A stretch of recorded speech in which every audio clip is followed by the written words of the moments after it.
എല്ലാവർക്കും ഡെലിഷ്യസ് റെസിപ്പീസിൻ്റെ പുതിയൊരു വീഡിയോയിലേക്ക് വീണ്ടും സ്വാഗതം. ഇന്ന് വളരെ എളുപ്പത്തിൽ തയ്യാറാക്കിയെടുക്കാൻ പറ്റിയ ഒരു എഗ് ബർഗറിൻ്റെ റെസിപ്പിയുമായിട്ടാണ് ഞാൻ വന്നിരിക്കുന്നത്. ഇത് കുട്ടികൾക്കൊക്കെ വളരെ ഇഷ്ടമാകും.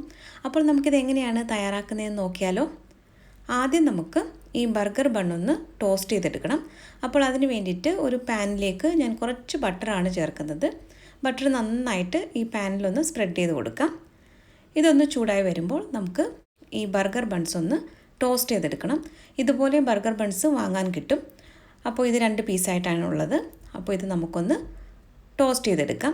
ഒരുപാട് സമയമൊന്നും ഇത് ടോസ്റ്റ് ചെയ്തെടുക്കേണ്ട ആവശ്യമില്ല. ചെറുതായിട്ടൊന്ന് കളർന്ന് മാറി വന്നാൽ മാത്രം മതിയാകും.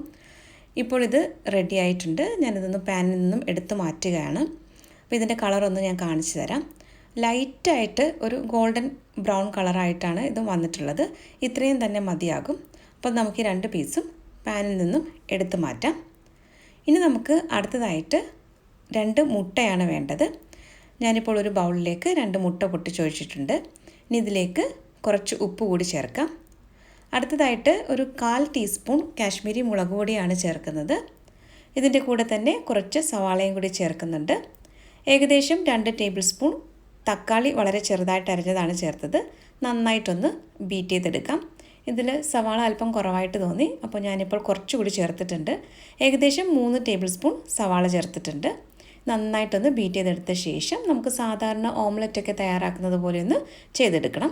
അപ്പോൾ ഒരു പാനിലേക്ക് കുറച്ച് സൺഫ്ലവർ ഓയിലാണ് ഒഴിച്ചത്. വളരെ കുറച്ച് എണ്ണ മതിയാകും. ഇത് നന്നായിട്ട് ഈ പാനിലൊന്ന് സ്പ്രെഡ് ചെയ്ത് കൊടുക്കാം. പാൻ ഇപ്പോൾ നന്നായിട്ടൊന്ന് ചൂടായി വന്നിട്ടുണ്ട്. ഇനി ഇതിലേക്ക് ഈ മുട്ടയുടെ കൂട്ട് ഒഴിച്ചു കൊടുക്കാം. ഇനി ഇത് നമ്മുടെ ഓംലെറ്റൊക്കെ തയ്യാറാക്കുന്നത് പോലെ 2 വശവും ഒന്ന് കളറൊക്കെ ഒന്ന് മാറി വരുന്നത് വരെ ഒന്ന് കുക്ക് ചെയ്തെടുക്കണം. ഇപ്പോൾ ഒരു വശം ഒന്ന് പാകത്തിന് കുക്കായി വന്നിട്ടുണ്ട്. ഇനി നമുക്കിതൊന്ന് തിരിച്ചിട്ട് കൊടുക്കാം. ഇത് വളരെ എളുപ്പത്തിൽ തയ്യാറാക്കാൻ പറ്റിയ ഒരു എഗ് ബർഗറാണ്. 10 മിനിറ്റിനുള്ളിൽ തന്നെ ഈ ബർഗർ നമുക്ക് തയ്യാറാക്കിയെടുക്കാൻ പറ്റും. ഈ മുട്ടയൊന്ന് പൊരിച്ചെടുക്കുന്ന ഒരു താമസമേ ഉള്ളൂ. അപ്പോൾ ദേ 2 വശവും പാകത്തിന് കുക്കായിട്ട് വന്നിട്ടുണ്ട്. ഇനി നമുക്കിത് ഒരു പ്ലേറ്റിലേക്ക് മാറ്റി വയ്ക്കാം. ഇനി ഇത് നമുക്ക് എങ്ങനെയാണ് ഈ ബർഗർ ഒന്ന് സെറ്റ് ചെയ്തെടുക്കുന്നതെന്ന് നോക്കാം.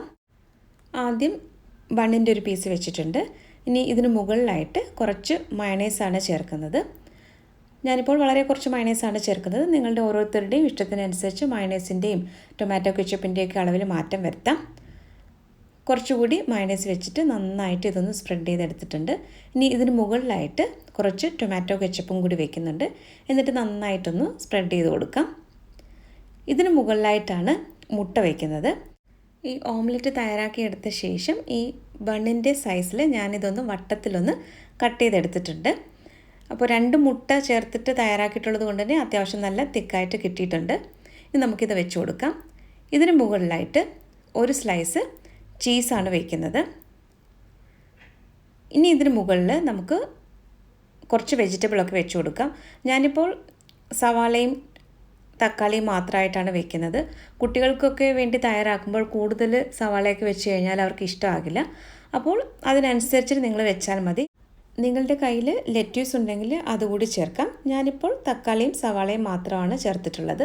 അടുത്ത ബണ്ണിൻ്റെ മുകളിലായിട്ട് കുറച്ച് മയണൈസും അതുപോലെ ടൊമാറ്റോ കെച്ചപ്പും ചേർത്തിട്ട് നന്നായിട്ടൊന്ന് സ്പ്രെഡ് ചെയ്ത് കൊടുത്ത ശേഷം ഇത് ഇനി മുകളിലായിട്ട് വെച്ചൊന്ന് കവർ ചെയ്ത് കൊടുക്കാം.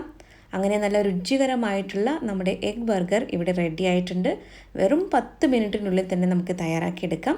കുട്ടികൾക്കിത് ഈവനിങ് സ്നാക്കായിട്ടോ ലഞ്ച് ബോക്സിൽ കൊടുത്തു വിടാനോ ബ്രേക്ക്ഫാസ്റ്റൊക്കെ ആയിട്ടൊക്കെ ഇത് തയ്യാറാക്കിയെടുക്കാവുന്നതാണ്. അപ്പോൾ ഇന്നത്തെ റെസിപ്പി എല്ലാവർക്കും ഇഷ്ടമായി കാണുമെന്ന് കരുതുന്നു. മറ്റൊരു നല്ല റെസിപ്പിയുമായിട്ട് വീണ്ടും വരാം. താങ്ക്